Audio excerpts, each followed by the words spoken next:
Tunog America. America. All right, let's all welcome the publisher of Easy Map, Mr. Ariel D. Jersey. Sir Ariel, magandang hapon and welcome sa Biyahe at Gimmick. Magandang hapon po sa inyong lahat, sa mga tagapakinig ng Biyahe at Gimmick. At mga viewers din ng Biyahe at Gimmick. Of course, yung viewers pala, no, na I understand na teleradio pala ito. Well, ako'y nagpapasalamat sa inyong pag-imbita sa amin at isang malaking karangalan na maging bahagi ng iyong napakagandang program. Sir Ariel, kami din dito sa program is nagpapasalamat ng malaki for your effort dahil driving, although malapit lang naman yung Pampanga, but just the same, nag-effort ka na makarating dito ng live. Alright, so Easy Map. Easy. Tell us more, kailan ano ba itong Easy Map bago natin na pag-usapan ang iba pang mga detalye tungkol dito, Sir Ariel? Yung Easy Map, kaya nag-come up kami ng idea ng easy, ibig sabihin madali. Ito slang na ginagamit sa ibang bansa, easy, ibig sabihin simple at madali. Well, ang una naming ginawa dito ay mga travel guides ng nag-umpisa kami sa locality ng Pampanga. Well, of course, during the time, maraming mga foreigner, no? So, gumawa kami ng bar hopping guide, and then recreational services guide, and then yung, ano pa ba yun? What else? Basta lahat ng makakatulong sa mga sa mga bisita natin. Bisita natin, So doon ito nag-start. Diyan sa yung kumbaga ang dinisenyo nyo ay yung kumbaga mapa sa Pampanga. Mapa. Ayun. So mapa, at alam niyo napakalaki ho ng tulong nito kahit sabihin niyo na hindi kayo familiar doon sa isang lugar, once na may brochure kayo na gawa ng Easy Map, this will serve as your guide. Kumbaga, ang maganda dito, Sir Ariel, is kinumpleto nyo talaga. So, may ocular muna talagang ginagawa ang team ninyo. Opo. Bago po namin gagawin itong mapa, pinupuntahan po namin yung lugar kung saan isa-isa po namin tinitingnan kung talagang nandun yung mga location na yan. Especially yung mga travel attraction, yung tourism-related establishment, kung saan yung pinupuntahan ng ating mga bisita, local man or international. So, yun pong purpose natin. Kaya ayaw po naman naming magbigay ng produkto na kung saan hindi na pala nag-i-exist yun. Hindi na pala nag-i-exist. So talagang tinitiyak ninyo na the landmarks na ilalagay nyo doon ay talagang nandoon pa. Very good. Yes. So kailan niyo ito sinimulan, Sir Ariel? Kailan na-introduce, kailan ito sinimulang mapakinabangan ng ating mga biyahero, both local and foreign tourists natin? Actually po, nag-umpisa ito nung term ni President Ramos. We were commissioned to publish the Department of Tourism guide, maps nung doon sa during the EPEC, yung dumating yung mga presidente ng Asia Pacific region. So they come up with travel guide doon sa mga, of course may entourage na kasama yung mga pangulo ng ibang bansa.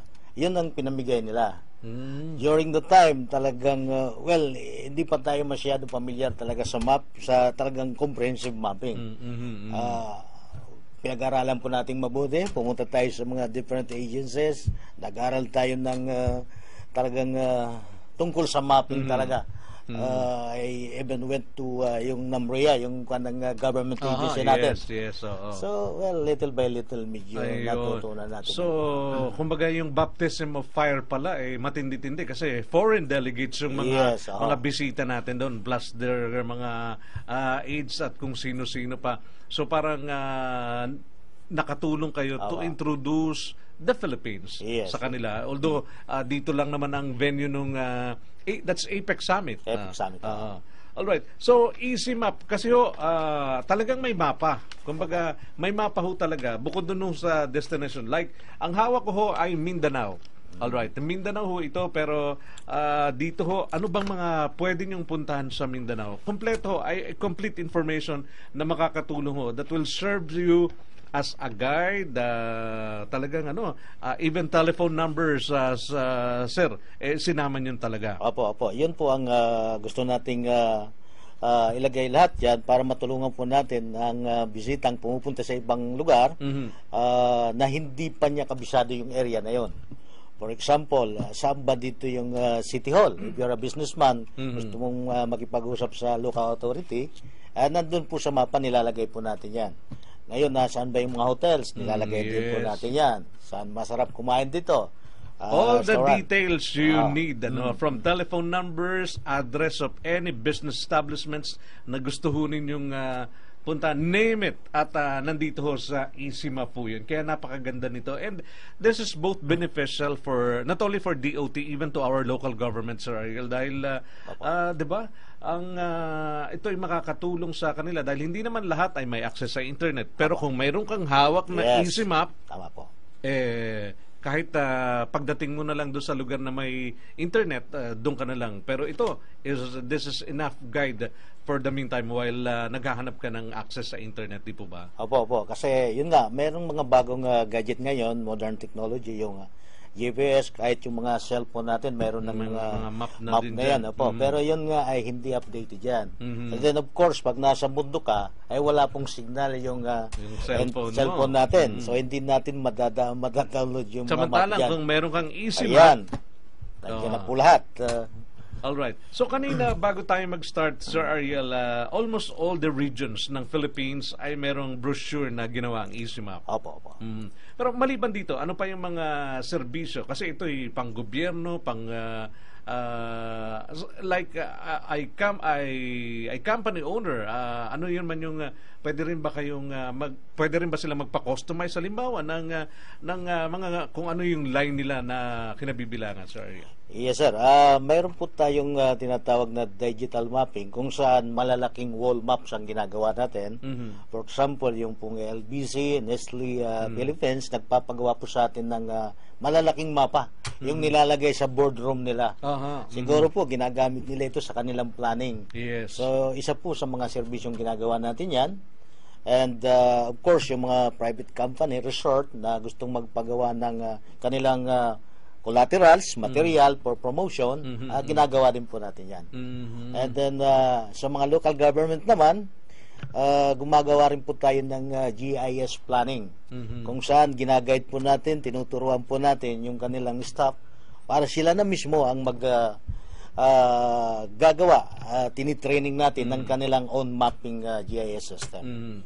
Okay. So, itong mga maps na ito na gawa ng EasyMap ay bukod dun sa mga offices ng DOT, maaring dito sa Manila, and yung mga regional offices, meron sila dito. Pero sa National Bookstore ay meron din ang EasyMap doon.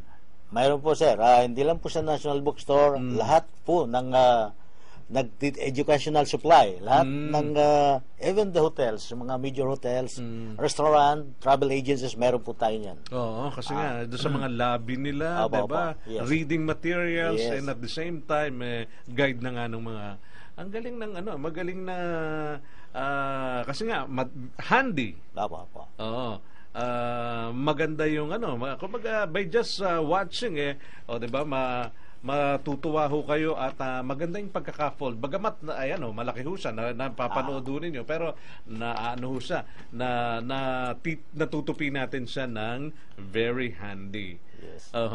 So, dun sa ating mga local governments na may mga possible destinations sa kanilang lugar na gusto nilang magawan din ng mapa, pwede kayo dun sa ganun, Sir Ariel? Opo, like yung Pasay po, ginawa na po natin yan. At saka marami pa pong lugar, like Donsol, down to Mindanao, yung Region 12, yung sa Maguindanao, ginawa na rin po natin yan.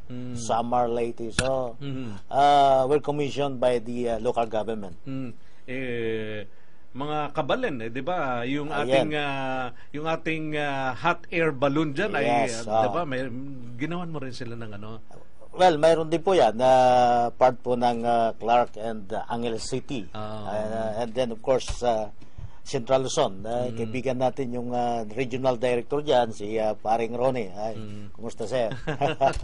Siya pa rin pala yung kaya nga nagulat ako na si Mr. Chutico pa rin pala yes, yung nandyan. So ito hong mga easy map, kumbaga, ano bang gusto ninyong region, So, yung kompleto na ganito, like dito sa National Bookstore ba, makikita rin nila itong kasi nga natatandaan ko yung mga pamangkin ko pagka kailangan nila ng map sa school, ay kaya nga nagulat ako, easy map pala ang gumagawa nito. Opo. So ito ho ay hindi lang makakatulong doon sa ating mga nasa turismo, kahit sa mga estudyante natin, Sir Ariel, di ba? Opo. This is a good reference. Ano bang mga destination meron halimbawa doon sa isang rehiyon, kung sa Bicol region o diyan sa Visayas or sa Mindanao. Kaya napakaganda nitong paraan para, sabi nga, matulungan. Dapat nga ma-appreciate kayo ng DOT kasi napakalaking tulong nito para sa nais nilang ma-promote yung mga destinations natin dito sa Philippines. Yes, sir. Well, during